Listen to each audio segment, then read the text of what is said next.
Global This Telling. call is now Usted being tiene una recorded. llamada prepagada de Jojo.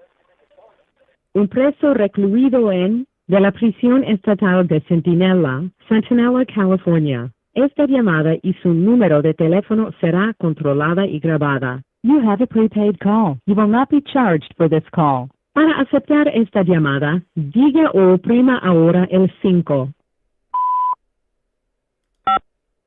Gracias por utilizar Global Tel-Link. Hello, Yeah, hello? Jojo. Yeah. What's up, James? Hey, how's it going? How Hey, you doing? pretty good. I want to go ahead and Yeah, welcome good, you. good. I want to go ahead and welcome you to. You have a collect call from, and today we're going to be on a call with Jojo.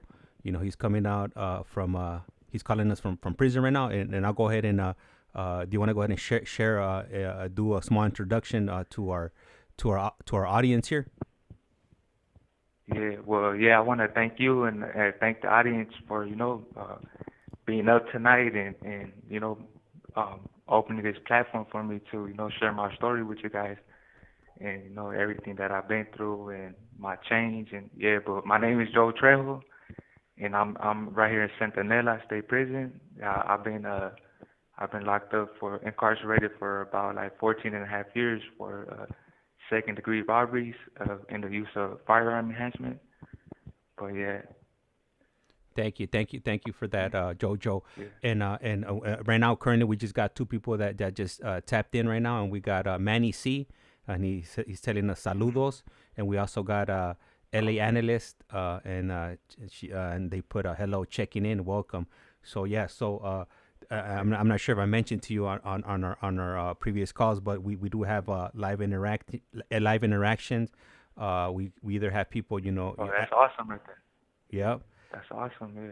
So during our conversation, we might have some of our listeners, ask some questions, or even they might call in. So don't be surprised if somebody you start hearing another voice. Feel free. Yeah, feel free to ask me any questions. I'm like an open book now. I'm ready to share whatever.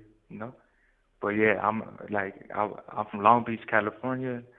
Born and raised out there, and I got arrested when I was 18 years old. Now I'm 33 years old now, and I'm a changed person, from what I used to be. I was a straight gang member, criminal. I was a selfish, callous person, immature, irresponsible. But today, I'm a whole different person. I have 3 college degrees, vocations, work skills, self-help. I'm a different mindset. Like, I have a plan, a purpose now. Before, I didn't have no direction. I didn't have no plan. I was, just seeking acceptance from the gang and, doing everything that the gang, wants us to do. And that's all I did. I kind of would, destroy my life in that sense, till I repaired it back up and rebuilt it. But, it was a process. It took a little long process, but I finally figured it out, Took a lot of work. But it's possible, anybody could change, That's why I'm here today on this podcast. Esta llamada y su número de teléfono será controlada y grabada. I'm here to, show the change and show the people out there that it's possible, and people in here are really rehabilitating and, utilizing the resources and, trying to come out and show that change and contribute to society in a positive way instead of destroying it and making it worse. But yeah, that's, All right. Something. Yeah. And then we just had somebody else to tap in right now. We have Joker, salute, homie, sending mice from Compton, 113%. Yep. From Compton. Yep. Right. Yeah, I send my saludos too. Yeah, that's right. All right. That's cool right there. I'm telling you, yeah, it's different. It's interactive. So, I'm gonna go ahead and start it off. And normally, the first question I'll ask anybody that comes on is, what's the earliest memory you have as a child from your childhood? Yeah, my earliest memory, I remember I was like around, like this is like a flashbulb memory that stood out to me the most, and I was like 8 years old, it was me, my three younger brothers, and my dad and my mom. But my dad and my mom, they're both gang members. They're both gang members, and they're addicted to drugs. I grew up in a dysfunctional household, as well as dysfunctional like environment. The where I grew up at, it was really gang oriented, gang related. People out there doing drugs. So one day we were walking to the park, and I remember, I guess we stayed in the middle of where there's in the middle of multiple Hispanic gangs, like surrounding that park right there. So we were walking, and my dad, I guess he had enemies right there. So I'm young, I'm 8 years old, so I really don't know what's going on. So we're walking to the park, and then we get onto the park, and then there's like 8 or 7 gang members like disrespecting my dad, I guess. And then my dad, he tells us, "Oh, go to the playground." And I'm over here like scared, confused, and I'm like, "Okay, I go." And next thing you know, I'm on the playground. I'm looking at my dad and my mom. They're over there fighting like 8 gang members, just my mom and dad. And my mom hits a guy with a bottle over the head, and it's crazy that really like kind of like traumatized me in a sense. I started like developing a belief like, man, it's like us versus them, the distrusting in other people, because I thought they're trying to like take my mom and dad away from me, and also too, like at the same time, I developed a belief that it was okay to use violence to resolve my problems, and that's still with me as I got older, and that's what kind of like uh, got me into trouble, as I grew up, I became violent because of that, and started thinking like other people are against me, and then also too, I had another. Well, that was one of the main memories that started it off my negative behavior, but also too when I remember one day my dad, I guess we're in the house, and I heard yelling in our house in my mom's room, and I guess I ran over to try to see like what's going on. It was, I guess, my dad was like, I guess he was abusing her, and I tried to go in there and I tried to like help her, but he yelled at me, so I kind of like I got scared and I was confused, like that's my dad. He's supposed to like love us and care for us, but he's over here yelling at me and abusing my mom. So like that kind of traumatized me too, and I kind of blamed myself because I didn't really know what was going on. I was like, and I took that to heart, and I felt like unloved from that situation, and that kind of like pushed me outside to find acceptance from others and find that love that I didn't get from my father. I felt neglected, but yeah, those are like 2 memories, and I got another one too. Well, after that, when I was like 9 years old, my dad passed away. I guess he had died from a drug overdose, but at the time I didn't know that. I just knew that he died. Like me and my brothers and my mom, they called my mom to tell us to go to the hospital to go. I guess to they wanted us to identify the body, and I didn't know that I was a little kid, but I went with my mom. We went to the hospital, St. Mary's Hospital, and my mom identified the body, and me and my brothers are around the hospital bed, and my dad's laying there like stiff as a rock, like purple, and like we're all trying to like talk to my dad, and like I knew he was dead. Cause I was the oldest out of my younger brothers, so I kind of like that made me like sad, and like I kind of got angry that they allowed us to be in that situation, and I seen my dad dead at that age, so that kind of like made me like angry and resentful towards others, and even like my mom, myself, and that kind of that unresolved pain, and they still with me as I got older, and I never had the opportunity to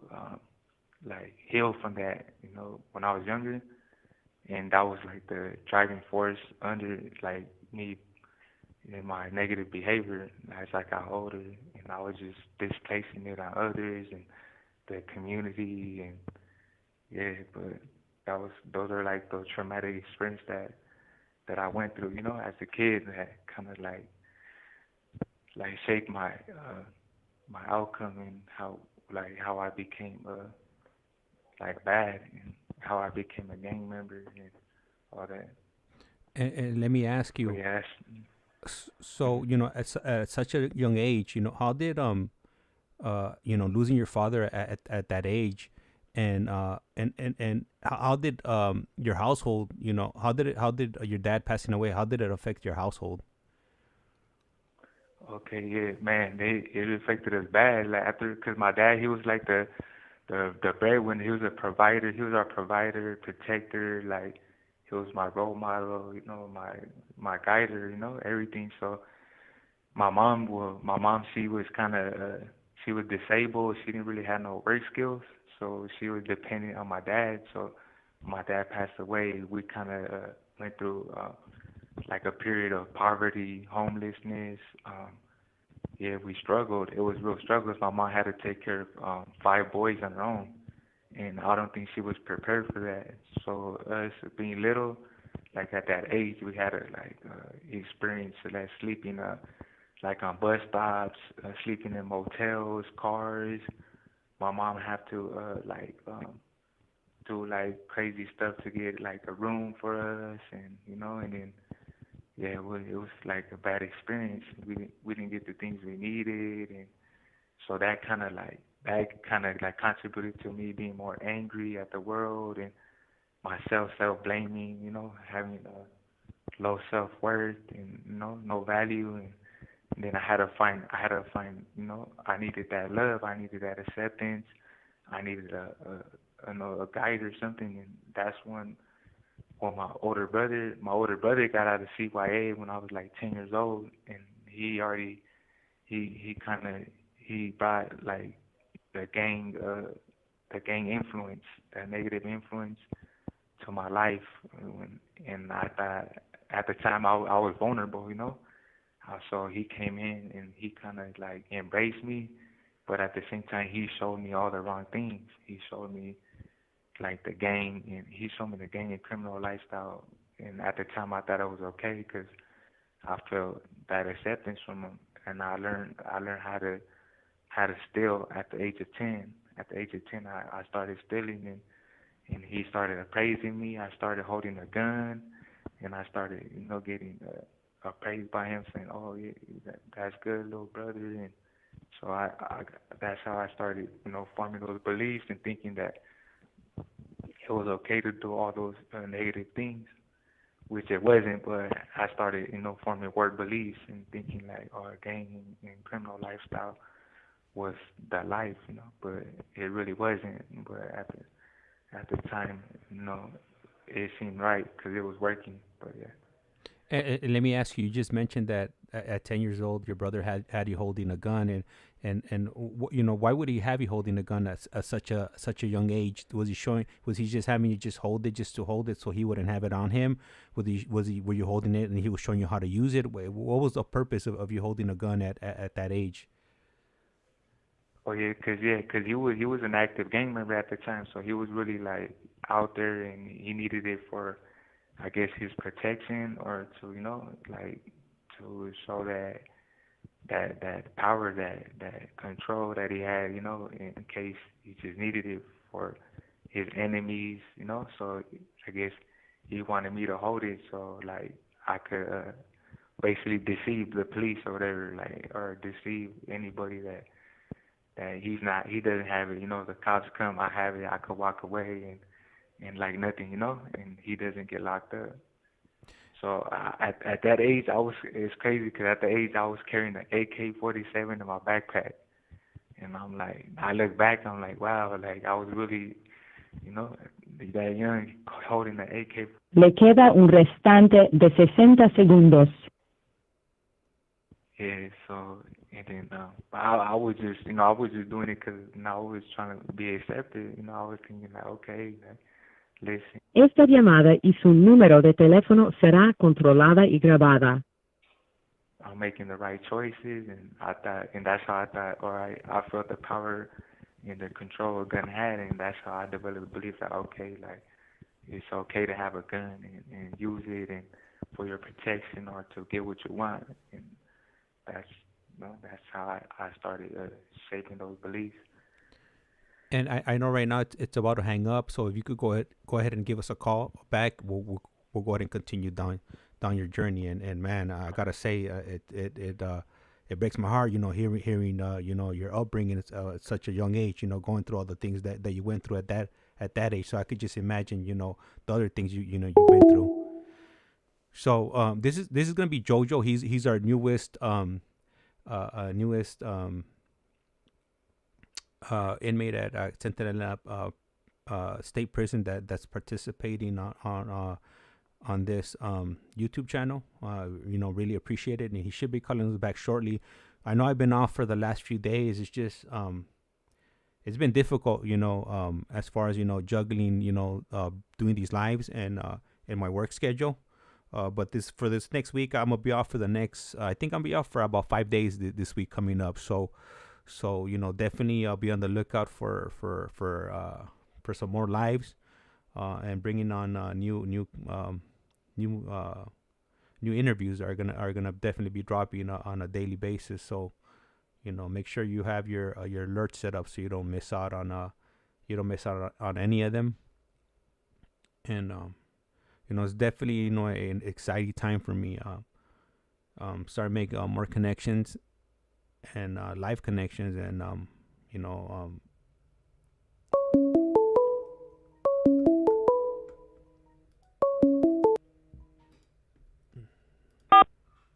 This call is now being Global recorded. Telling. Usted tiene una llamada prepagada de JoJo. un preso recluido de la prisión estatal de Centinela, California. Esta llamada y su número de teléfono será controlada y grabada. You have a prepaid call. You will not be charged for this call. Para aceptar esta llamada, diga o oprima ahora el 5. Gracias por utilizar Global Telling. Hello, JoJo. Back on.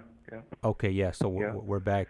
So what I was saying before, we got cut off, man. It definitely, heartbreaking, hearing the stuff you had to go through, at such a young age, and a lot of us don't realize that, there's other people that have had it harder than us, because I thought I had a life, a hard life growing up, but I mean, the worst thing, I was dealing with is, not having any food in my refrigerator, and my mom, being at work all day. But then you have like individuals like yourself that definitely went through it. Losing your father at 9, that definitely has to be a huge traumatic experience. And then after that it everything kind of just went downhill. From what you just said. Spiraled, Yeah. So definitely not a easy childhood to go through.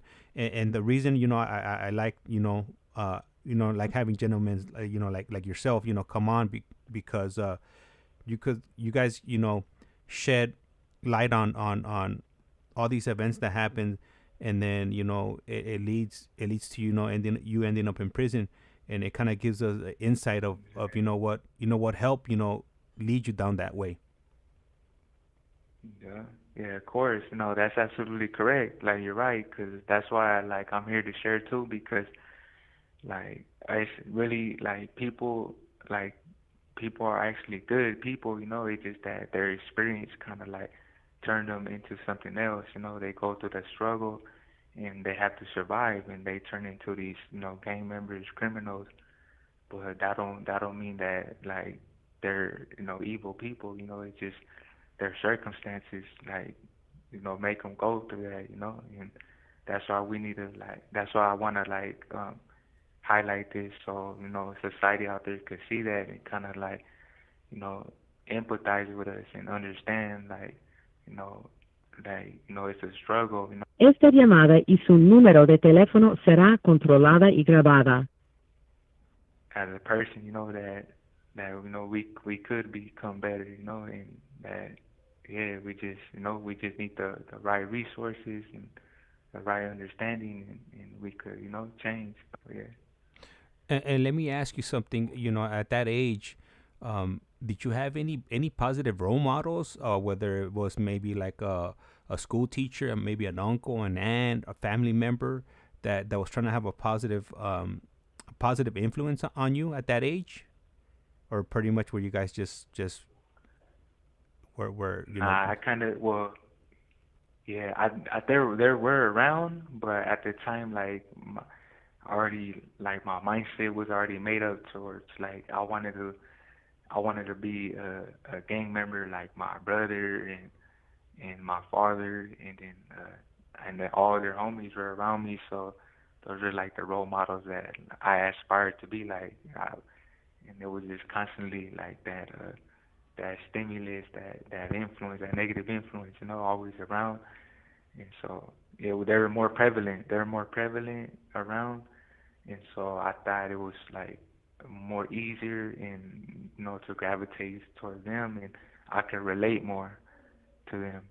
So that's why I kind of just I ended up modeling or imitating them and their lifestyle, and then I ultimately became a gang member myself from the same gang as my older brother and my dad, because I wanted to be like them. I felt like in order for me to be accepted by my father and my brother and my family, that I had to join the same gang and be like them and try to be even more crazier and put in more work and all that to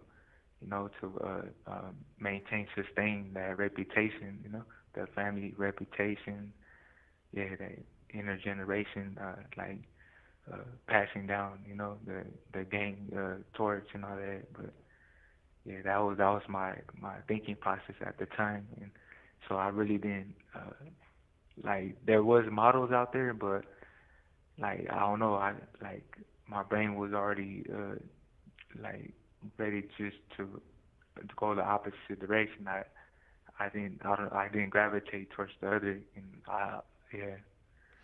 A- So And let me ask you, during these times that your mom, you and your mom were having, going through hardships as far as being able to keep a roof over your head. Were you going to school during this time, or how were you doing in school if you were going to school?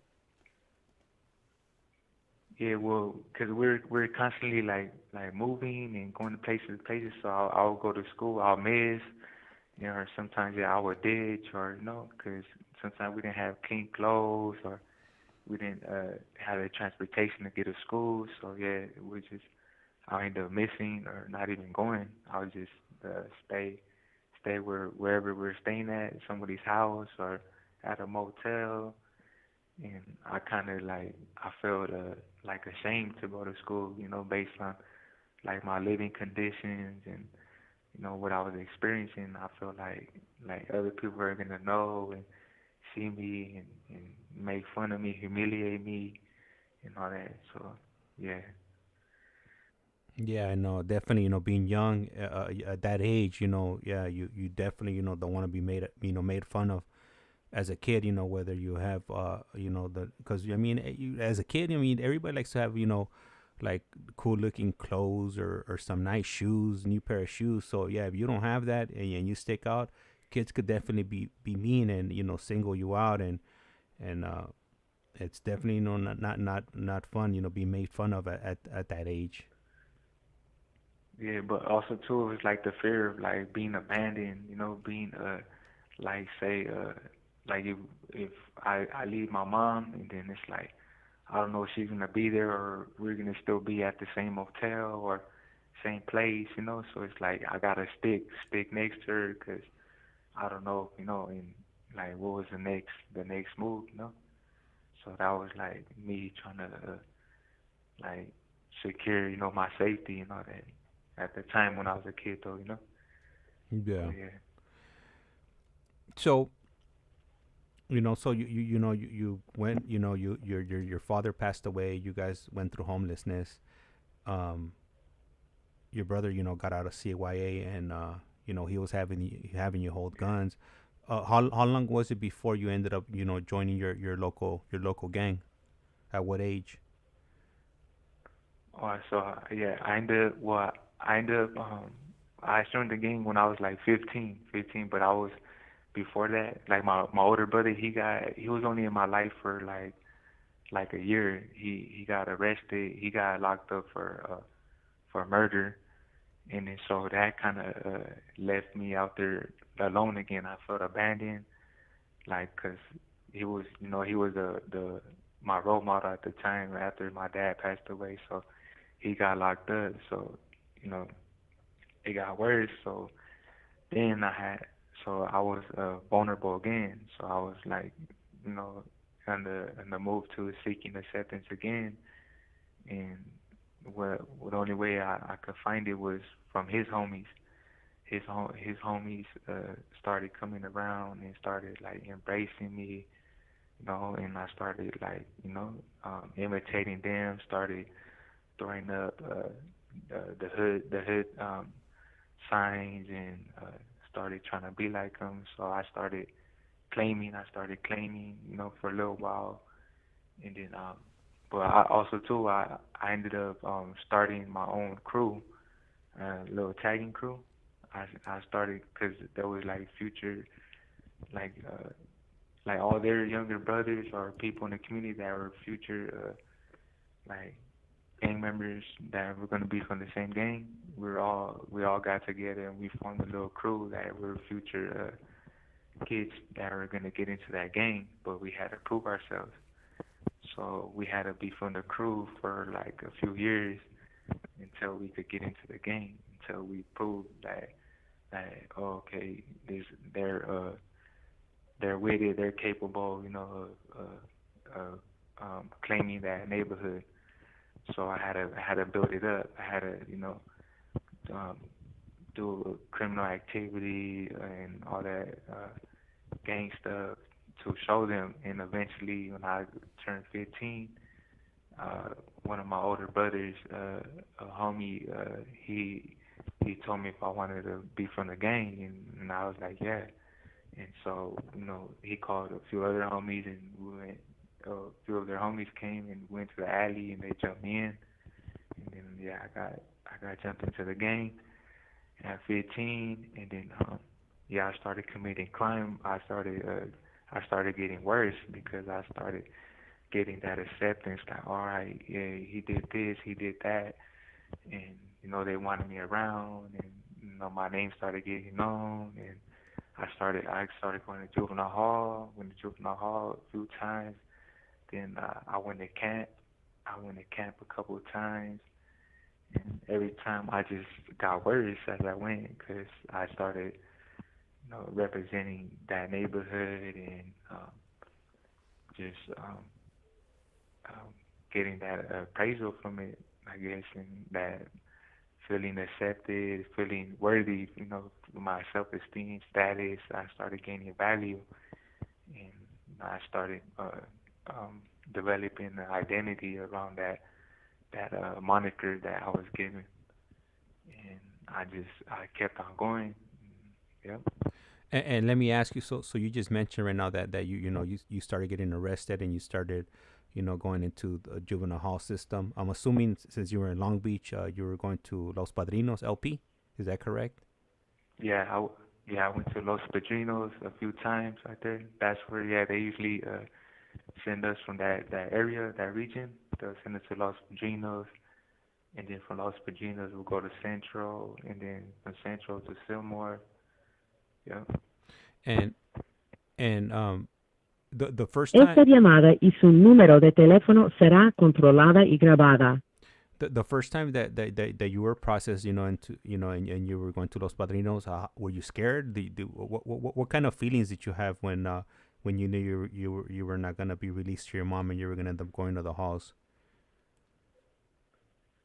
Yeah, so yeah, I guess my first time, yeah, I was scared. I was scared, and but when you try to hide it though, I was trying to hide it and try to be brave, and I knew that I was from a gang already, so I was gonna have to prove myself, and I was gonna encounter enemies and show them that I'm down, and so, but at the same time, I was scared. I ain't gonna lie, yeah, but I was hiding it, and yeah, that's yeah, I was feeling scared.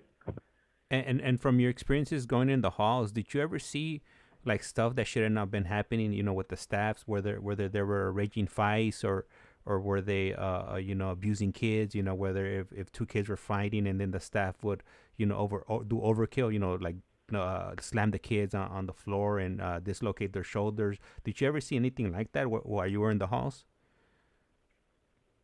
Oh yeah. I seen that a few times. I seen them like slam people. I seen them allow people to fight and all that, like open doors and let people fight in there and yeah, all that. There was a lot of like corruption going on. Yeah. And at that time, I'm sure you were thinking, man, that was cool, right? Like, damn, like these staffs, they're allowing, me or certain people, to fight with their enemies. But now looking at it now, do you see those things as not normal, that they should have known better, in the positions that they were in? Oh yeah, for sure, definitely. Yeah, I think well at the time, yeah, my word beliefs, I thought it was cool. I was like, okay, they're letting us do that. They're letting us break the rules, and they're helping us get what we want. But looking back now, from my new perspective, I'm like, Le queda un restante de 60 segundos. they're making it worse for people's kids, and they're not contributing to society because they're allowing that to happen, and they're in a position of authority. They should be trying to help people change and promote positivity and see that these people are struggling. And but I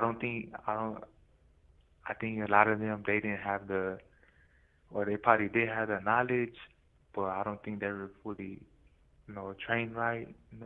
But yeah.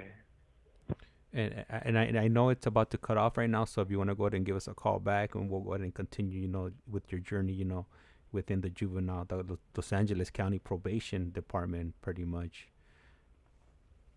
All right, yeah, for sure. I'm gonna call back right now. All right, perfect. All right, so unfortunately, these calls they only last for 15 minutes, and every time those 15 minutes are up, they have to call us back and collect a new call. But from what they're saying, I've been informed by a few people, but I don't know how if these statements are credible or whatnot. But they're saying that they're gonna do away with the 15-minute call limit.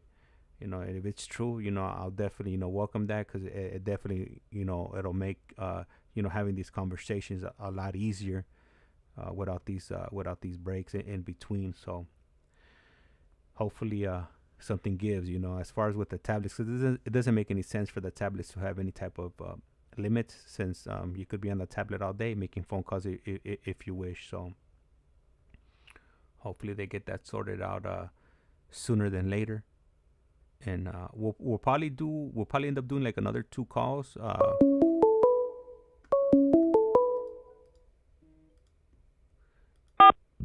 This call is now being recorded. Global Telling. Usted tiene una llamada prepagada de Jojo. un preso recluido de la prisión estatal de Centinela, California. Esta llamada y su número de teléfono será controlada y grabada. You have a prepaid call. You will not be charged for this call. Para aceptar esta llamada, diga o oprima ahora el 5. Gracias por utilizar Global Telling. Hello, Yeah. Jojo. Oh, okay. Yep. Hey, I wanted to touch back on like the probation officers, how they conducted themselves real quick. Yeah. Go ahead. Yeah. Because I think like at the time, right, it was like a time period where I don't think they were incorporating like rehabilitation like how it is now in prison. I think at the time they were just they're coming at it at a different approach, and they were just like probably seeing it as like number statistics. They want people to stay the same so they could continue that cycle, coming back to Los Padrinos, committing crime. Like they weren't trying to really help people change. They weren't trying to implement like self-help or therapy and all those things that these young guys needed at the time. They weren't trying to help us really change. Like there was no help in there. They were just housing a bunch of like hurt juveniles that needed help, that were asking, crying for help, because they're fighting and hurting each other, but they're not seeing it that way. They're just seeing it as, oh, these guys are just delinquents and that's it. In all reality, all these kids are coming from dysfunctional households and environments that needed, someone to hear them out, someone to guide them in the right directions and teach them that, hey, what you're doing is not good. Instead, they weren't doing that. They're contributing to the negative behavior, and just like how the prison industry was at the time. The prison industry, they didn't care about helping no one or trying to change anybody. They just kept it the same because they seen it as, oh, they're going to capitalize off it. The more people that are have that mindset and gang and criminal mindset, they're going to come to jail and fill up these beds. And so, but now that it's a different era, things are changing. They have a whole different approach where it's like towards rehabilitation, but that should have been the approach a long time ago, and it would have saved a lot of lives, and a lot of stuff wouldn't be where it's at, like before and today. A lot of like the juveniles, like even myself, I wouldn't probably be in prison if I would have got the help at that stage, in my life that I needed. If I would have got the counseling, the therapy, the psychotherapy, the cognitive behavioral therapy, some life skills, work skills, all that, some type of acceptance, positive incentives, but none of that was going on. It was just like, or just gang related. You came to juvenile hall, you're gonna get worse. You're gonna develop worse gang beliefs, criminal beliefs, and that was just the stomping ground. Just how like prison was. You go to prison, and it's a gang and criminal university. You get worse, but yeah. But now it's like it's changing though. I think like science and everything, that all the evidence, and they gathered it up and started using it now, and, for the better. And let me ask you, Yeah. JoJo. So the first time that you went to juvenile hall, do you remember what your first arrest was or your first charge was? My first charge was I think it was vandalism. Vandalism. Yeah. And for vandalism, they took you to the halls. Yeah. Man, Yeah. that's rough. That's rough, man. That's rough. I remember I got caught for vandalism many times, and I never went to the halls over it. So definitely sucked in your area if you were going to the halls for vandalism. Um, Yeah. And then I went. Yeah. And after I went for a robbery, and then yeah. and Um, for the robbery and then case, burglary. did you end up going to camp, or what did they put you on probation? Yeah, they were trying to send me to YA, but they ended up giving me a deal. I went to camp. I went to camp for like 6 months. And what camp system did you go to? I went to Camp Smith. I went to Camp Smith twice, and then I went to Camp Page. And what was it? So like you at that time, what was it, like 8 weeks per camp, and then you would move on to your next phase, and then ultimately, you would go home on probation. Yeah, yep. After you do your 6 months, and then you'll be home on probation.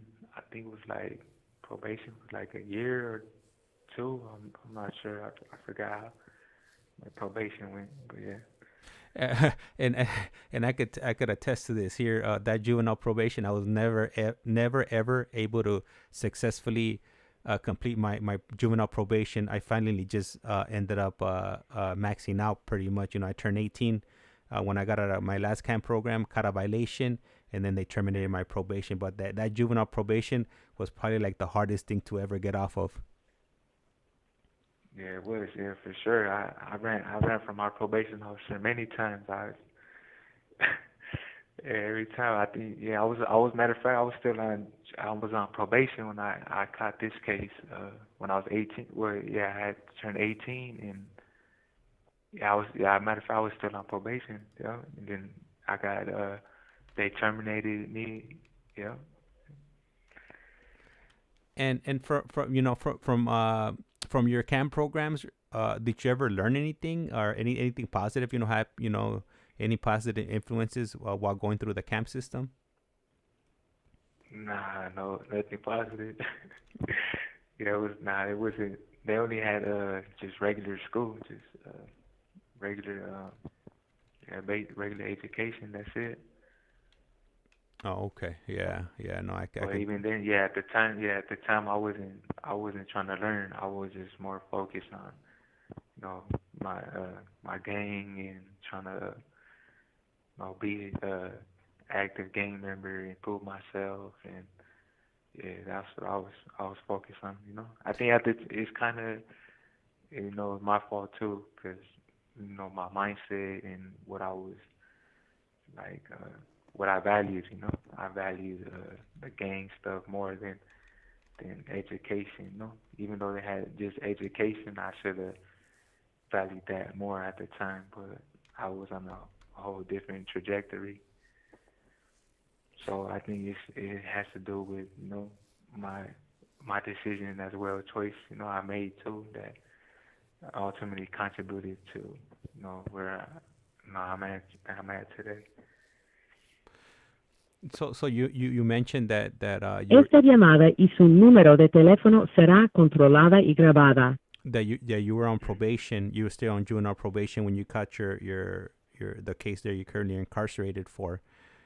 Can you take us back to and feel free. I mean, I'm not sure if you have any appeals going on right now, but Yeah. share as much as you want as far as your the case you're currently incarcerated for.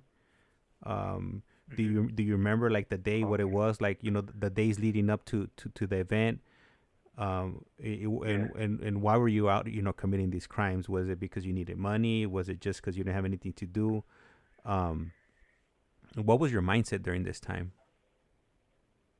Okay, yeah. So I was I had did 6 months in Camp Smith, right? I was 17 years old, and my mindset, I was still this at this time I was really like into the game. I was already planning and plotting on what I was gonna do when I get out. I was gonna put in work and chill with this homie and do this and that. So as soon as I got out, I was 17. I was on probation, and I remember I went to live with my mom. My mom was staying in an apartment.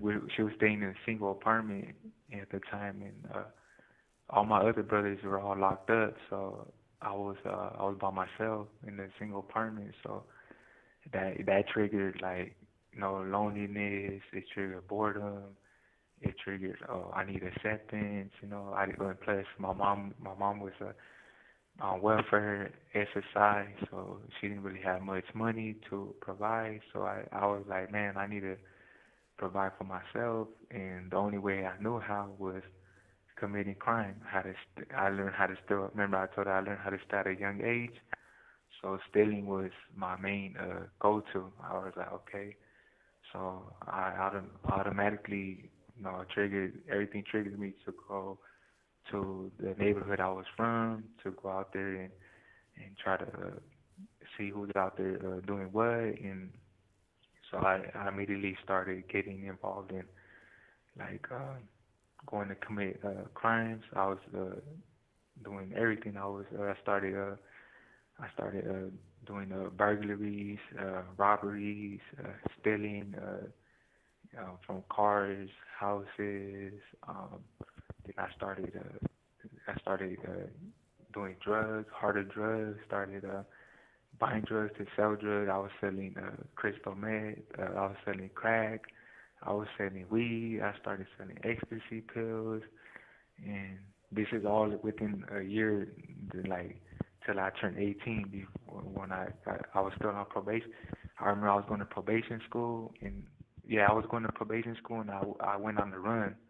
So this whole time I'm on the run, and I'm in the old neighborhood I was from, running wild, and every day I'll go home real quick, sleep a little bit, and I'll be out in the streets, and like probably for like 2 to 3 days, busting all nighters and just out there with a gun and terrorizing the community and just doing the most, and then yeah, ultimately yeah, that led up to me just being like real careless and selfish, impulsive, and I went and yeah, I started committing. I needed more money because I was trying to maintain a lifestyle. I was maintaining. I needed to look good. I needed to have money in my pocket, so I could impress my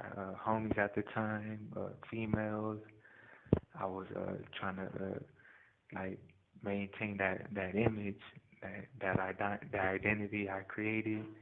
So I needed money, and as soon as I ran out of money or drugs, I went to go rob somebody. So I started committing robberies and robberies after robberies, and eventually, like I wasn't paying attention to what I was doing. I got careless, and those robberies caught up to me when I turned 18.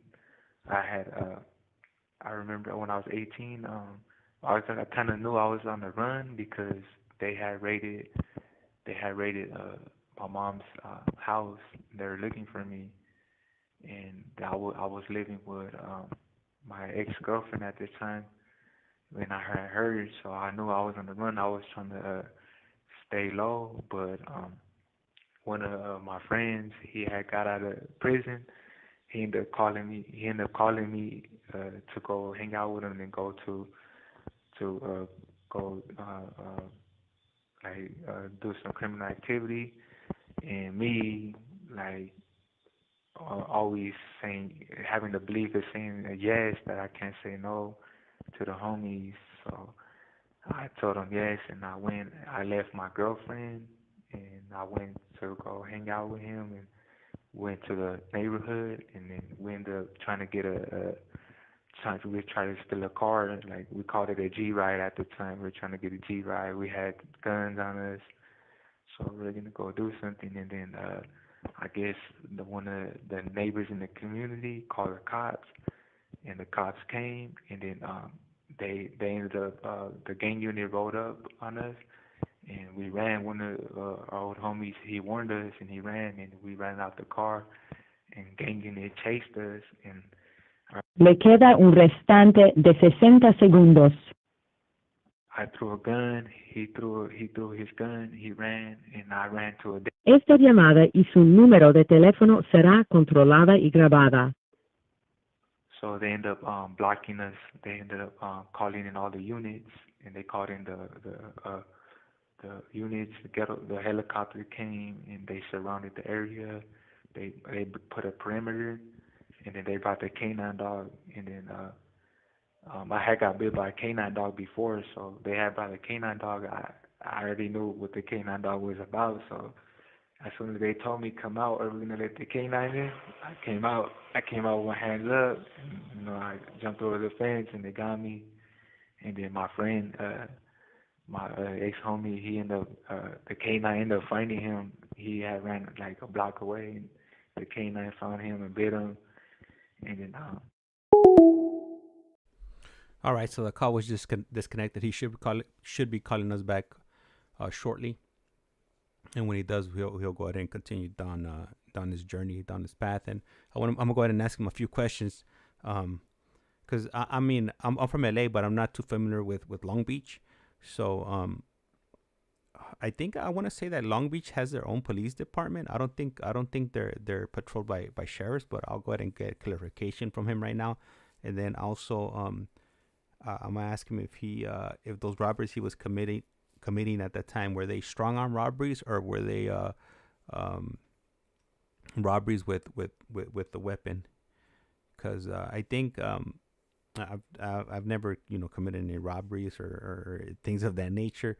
As far as criminal activity goes, but I think having a weapon, it's gonna enhance the penalties. When you're out, committing these robberies.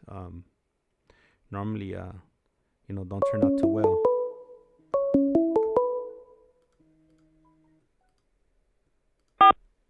This call is now being recorded. Global Telling. Usted tiene una llamada prepagada de JoJo.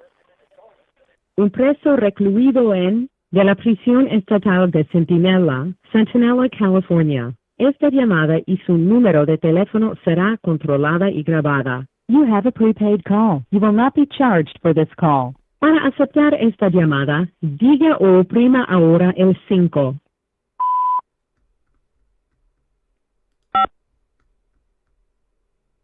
Gracias por utilizar Global Telling.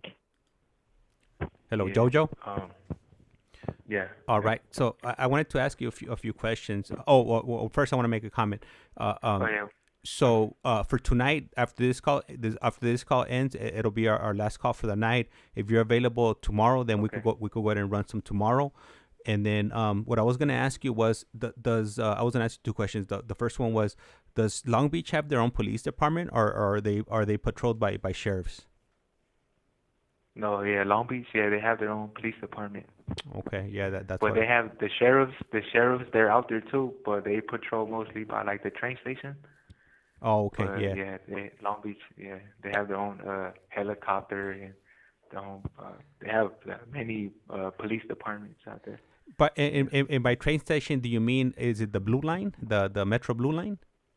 Or is it a different Metro? Yeah, the Blue Line. The Blue Line, okay. Yeah, the Metro Blue Line. All right, yeah, because it runs all the way from downtown LA, from 7th Street all the way to Long Beach, for those of you that have never been on public transportation.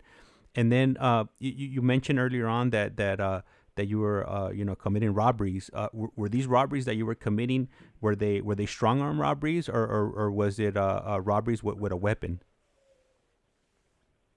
Yeah, there was robberies with a weapon. Yeah, second degree robberies. Okay. Yeah, with a use of a weapon.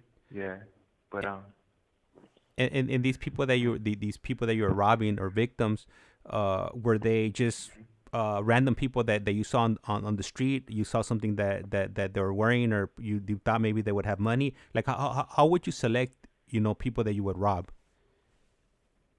Yeah, man, at the time I was like so like selfish and like careless, and like I didn't care about, I was careless. I was just like whoever was like I seen that might have money, I was walking up to them and pointing a gun at them and demanding money. But yeah, so it was just like random people, and yeah. That was how I was doing it. If I just thought like, okay, they might have some money or a chain or something, and I would just automatically, like it was a habit. I was just willing to just point a gun at them and instill fear and make them give me what they had. I never, at the time, I didn't even think about them, their families, or nothing. That's how like heartless I had became at that time. Like during my time with the destruction. But yeah. And let me ask you, have you ever been robbed before? No, but that's why the only like what kind of made me like empathize like later on, with the people I victimized is like, because when I was a kid, I felt like I got robbed, for my dad, my dad's dead, and that's how like, it was also too like my mom passing away. I feel like, I got robbed for them, and that's kind of helped me like put myself in their shoes, because like I feel like I was, like a victim at the time. Yeah. Man, and I'll tell you because I've been robbed. I got I got robbed plenty of times. Man, it definitely doesn't feel nice, you know. Uh, uh, uh, Yeah, I lived in some pretty rough neighborhoods, and when these dudes will run up on you, especially if they were strapped, you had to break bread, and man, I'll be devastated, when I would, when I got, yeah, I off the top of my head, I know I got robbed at least 3 times, you know. But man, man, yeah, and I was always devastated. I remember one time they robbed me for my Walkman. Well, it wasn't even my Walkman. My sister let me borrow her Walkman, and then I had to go tell her that I got robbed for it. So man, it damn. it was a double Yeah, whammy first. that's horrible. Yeah, Yeah. yeah, I know. I bet. Like that's a a scary situation. Especially like it's a life or death. You like just I can only imagine like what you felt. Yeah, no, I was Probably feel scared. I like was scared. I didn't want to get hurt, so yeah, I gave it up. But yeah, that was when I was younger, yeah, But now things changed. But yeah, man, I definitely know what it what it feels like to be a victim. man. Yeah, and I bet it's not good at all. And like no one should have to go through that. No one should have to feel like the fear of, walking down the street or going to the store or anything. That's something that, like, man, I want to hopefully change, get out and, help people see that, like, we should never victimize anybody or, use anybody for a means to an end. Like, that's, we should be out here all working, helping each other and, like, never victimizing each other. And, and, Yeah. and and let me ask you something. How much were you sentenced to again? Okay, yes, okay, so well, I got 40 years, but yeah, can I go back to the little story Yeah, yeah, yeah. Go when ahead. Yeah, I yeah, got arrested? yeah, yeah. Okay, so yeah, we eventually got caught, and then well, they took us to the station, and then we got fingerprinted, and I guess I want to say fingerprinted me, and then I went to LA County, and as soon as I went to LA County, you know how you go in, and then they tell you what's your charges. Yeah. So I went in, and then they told me my charges, and I had got charged with like 7 robberies. Well, my actual crime that I got arrested for was for auto burglary, but then I had got charged for 7 robberies, and I was like, so all those robberies that I did, they had caught up to me, and I guess so I ended up they ended up telling when I went to court my prelim, they ended up telling me my max was 4. Esta llamada y su número de teléfono será controlada y grabada. Yeah, they gave me and I went to trial. I ended up going to trial. Well, because they tried to offer me a deal for 29 years and 2 strikes, and at the time I was.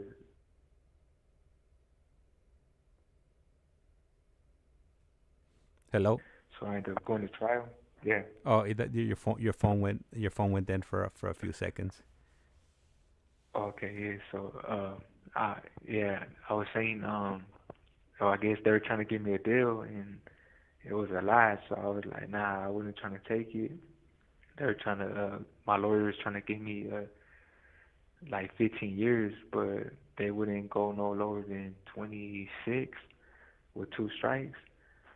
So I ended up ended up going to trial, and I went to trial and I lost, and they found me guilty for 7 second-degree robberies and 7 gun enhancements. They gave me 7 consecutive gun enhancements, and the gun enhancements there was more than the actual crime. The total for the robberies was only 10 years, and they gave me 30-year gun enhancements. So a total of 40 years. They gave me a total of 40 years And let me at ask you, the age of 18. at age of 18, man, that's rough. Yeah. And let me ask you, so I mean, you're in county in LA County. Are you housed in Old County, or they move you up to West Side, Supermax? Where were you being housed at, or were you in a Yeah, 6-man they cell? sent me to. Yeah, I went to Supermax. Yeah, I was in Supermax, and then from Supermax they moved me to Eastmax, And then yeah, I was in East Max for most of my time, and then I went to Old County. I was in Old County. I was in 3200, 3400. I was in 2900 in the trial module, and then after that, I went to Twin Towers for a little bit in 271 EPOD, and then I went back to East Max, and then I was in East Max for a little bit in like 332 and I think 325, but yeah, And and and it was all over the place. and when you're going through, when you're going through the LA County jail system, are you asking people, their opinion as far as your case, like what you should do, or should you take it to court, or should you take it to trial? Like what type of questions are you asking? The people that are in similar situations like you, or because this is your first time in county jail, right? Previous to this, you had no Yeah, experience. You was juvenile system no, previously, right? yeah, nah, yeah, no, for sure. But at the time, I honestly, I didn't even ask for help. I think I asked couple people's opinions, like my ex homies, but they didn't even really know much, you know. So we all were on kind of on the same boat. We're all just more focused on just hoping for the best, just like at the same time keeping our minds occupied with like gang activity, criminal activity, and that's it. Like that's what the main focus was still, just that and hoping for the best at court, And hoping for yeah. and Mhm. does Long Beach do they have their own superior court, or do you go to a different court besides court in Long Beach at this time? No, yeah, Long Beach has its own superior court. Yeah, I was going to Long Beach courthouse. Yeah, I was going there And from and LA County to Long Beach. Hmm. and was Long Beach Court one of the courts that were known to to give you love? Because I know, like in Oh no. Superior in LA Superior Court, like they'll Yeah. give you love, but then you hear about like Norwalk, man, they're breaking people off, or they would go out to different court systems, and you they were gonna hang you. So Long Beach, you Yeah, said no, what? Long Beach, yeah. Long Beach conviction rates were high. They're giving people, Esta llamada y su número de teléfono será controlada y grabada. yeah, they weren't showing no love for nothing. They were like everybody from the harbor area, they were getting man, like double digits. They were getting would you say football jersey numbers. They weren't playing over there. They were really giving 20, 30, 40, 50 years, and for like I know crimes, yeah, you supposed to get punished, but they're doing like excessive punishment, like cruel and unusual punishment, like way more than what people are supposed to get. I think they're like abusing sentencing, giving out illegal sentencing, and like not really being fair, especially towards like the black and Hispanic community. They're like just like washing us up, like left and right. Like, even it's your first time, you're getting all these enhancements and this long old sentence, never taking like other things into consideration.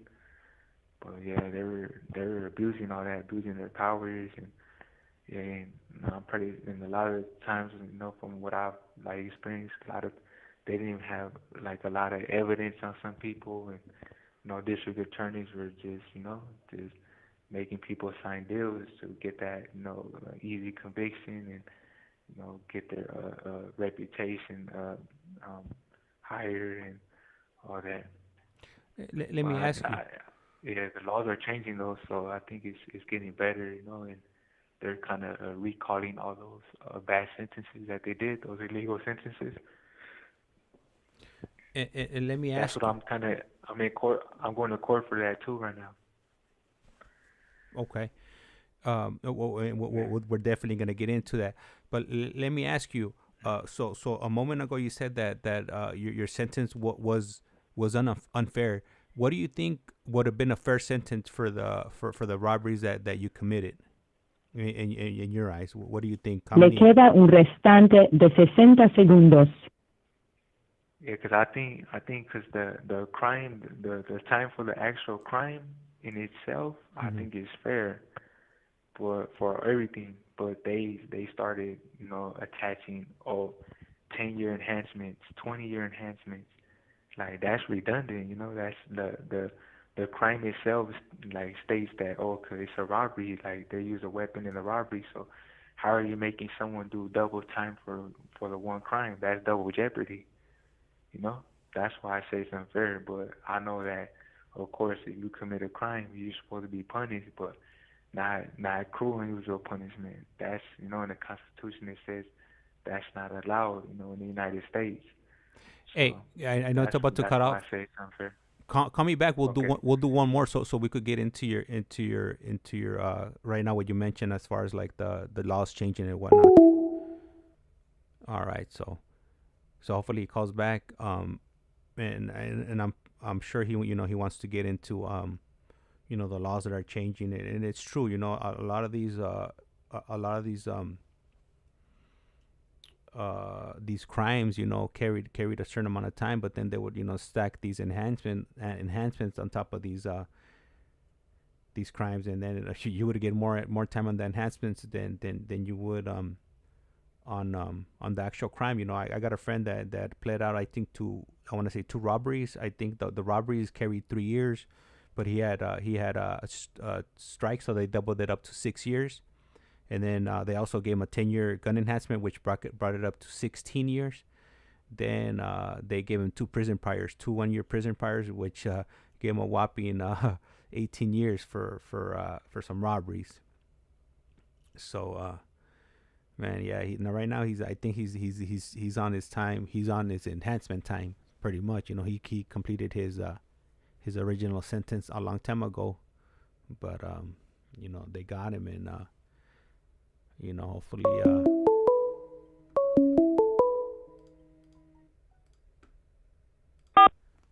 This call is now Esta being es recorded. Global Telling. Usted tiene una llamada prepagada de Jojo. un preso recluido de la prisión estatal de Centinela, California. Esta llamada y su número de teléfono será controlada y grabada. You have a prepaid call. You will not be charged for this call. Para aceptar esta llamada, diga o oprima ahora el 5. Gracias por utilizar Global Telling. Hello, Jojo. Yeah. So, yeah. Yeah. All Well, right. I was gonna touch back up on the sentencing, right? Yep. Well, that's why like the way they're doing the sentencing is they contributed to like the mass incarceration, like a big problem that like United States is dealing with right now, and a lot of taxpayer dollars are being wasted on this mass incarceration. When that a lot of that money could be utilized in other areas in our communities, to prevent and like people coming to jail. They could all that money could be used for jobs, for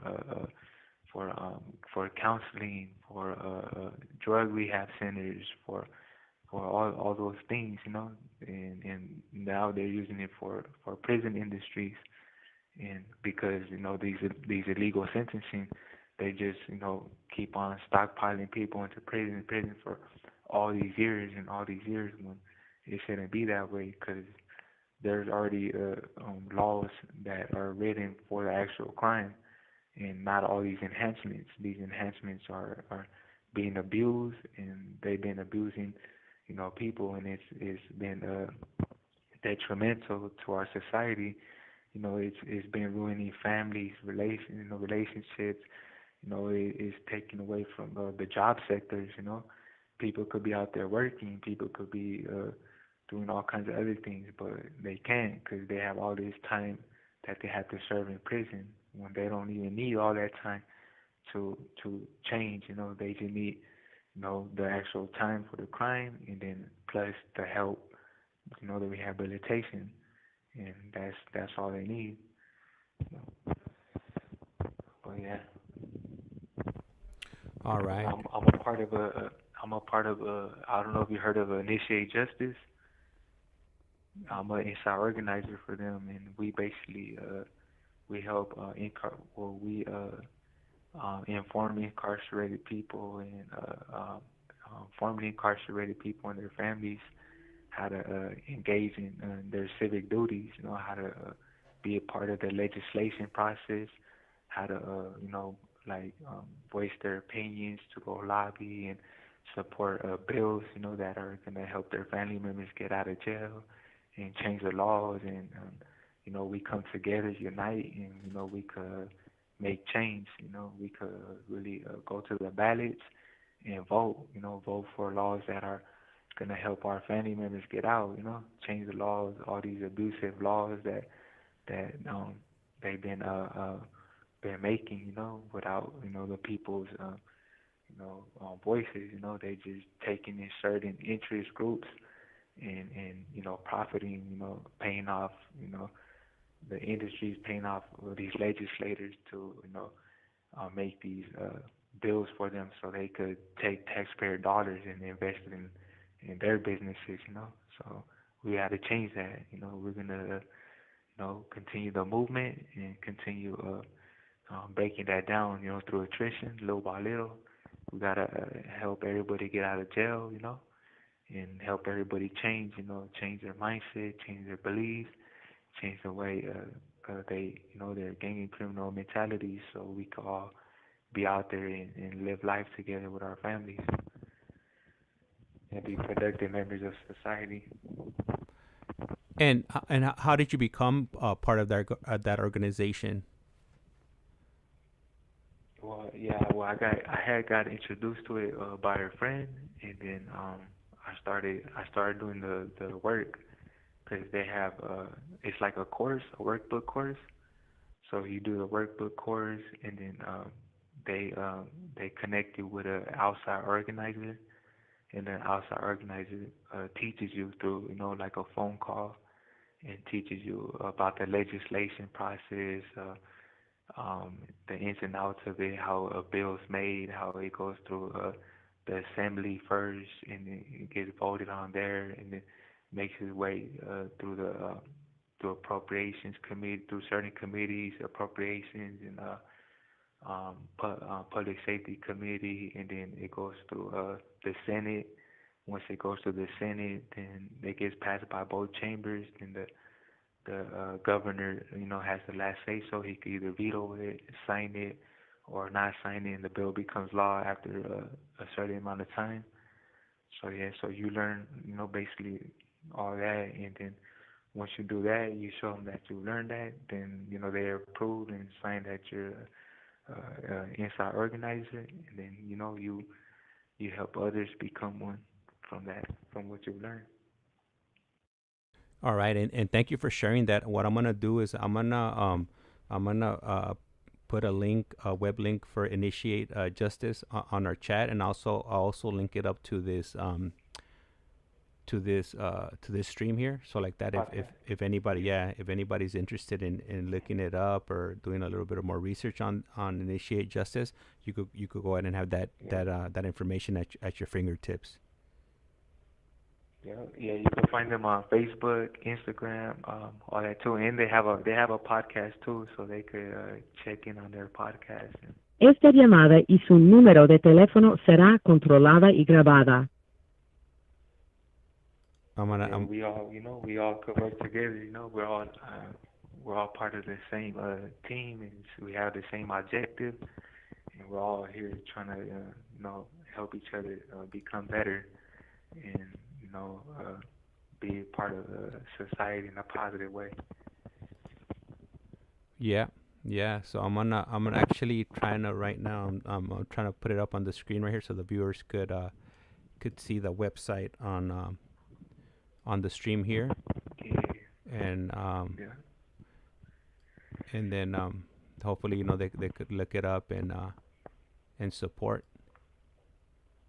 Yeah, we appreciate that. Yeah, and all the support we could get, man. Like it'll, man, we really appreciate it, and it'll be helpful because, man, there's a lot of people, the good people in here that are ready to go home, but it's just these laws are holding them back. It's kind of, it's sad to see that. It's like these people done change, in so many ways and have a lot to offer to the community, and all they need is, just for these laws to change and give them that opportunity, give them the opportunity to show their change, and by the people out there, making that change for us, being a part of that, and going to vote for the laws that are gonna do that, are gonna help. That's gonna help us, and help all these people get out to their families, and build these families up, repair relationships, and plant positive seeds. Because you get all the good people out there, you're gonna plant positive seeds, and it's gonna help the next generation become better, and and not be a part of the negative. Be a part of a positive movement. So I appreciate the viewers. I appreciate you guys tuning in and hearing my story, and being on this podcast. And James, thank you for inviting me and having me on. And now I want to continue and continue sharing my story, and hopefully it could inspire others and help others out there, and we could all have a feedback loop and help each other out in every way possible. All right. Yeah, perfect. Yeah, if you could, yeah, go ahead and continue with your journey. Yeah, for sure. Yeah, I'm gonna share my journey with you guys and keep you guys updated. I'm gonna tune in with you guys. Hopefully tomorrow I'll try to tune in. If not soon, though, I'll tune in and continue my journey, and share, and whatever you guys want to know, just let James know. Whatever question you guys have, and I'm willing to answer you guys' questions. And I thank you guys for engaging and being a part of of this podcast. I really appreciate it. And everybody have a good night. Be safe out there, and man, fight for us. We need to fight, and you guys are gonna help us get home soon. So we could show you guys our change and what we've done in here. And because I know we could only say so much, and it's about that time we show our change and show this movement that's been occurring. We appreciate you guys out there for believing in us and having faith in us. Thank you. All right. Hey, likewise, thank you. I appreciate you calling in, and I'm gonna go ahead and do our outro right here. And pretty much, what I normally say is life's like a candle. Once you blow it, it's lights out. It's game over. That's it. And with that, I'm gonna go ahead and cut the stream, and I'm gonna go ahead and thank you, everybody for tuning in, and don't hang up yet, because we still got a few minutes on the call, and I'm gonna go ahead and talk to you off of there. Okay. All right. Thank you, James. Thank you for your podcast.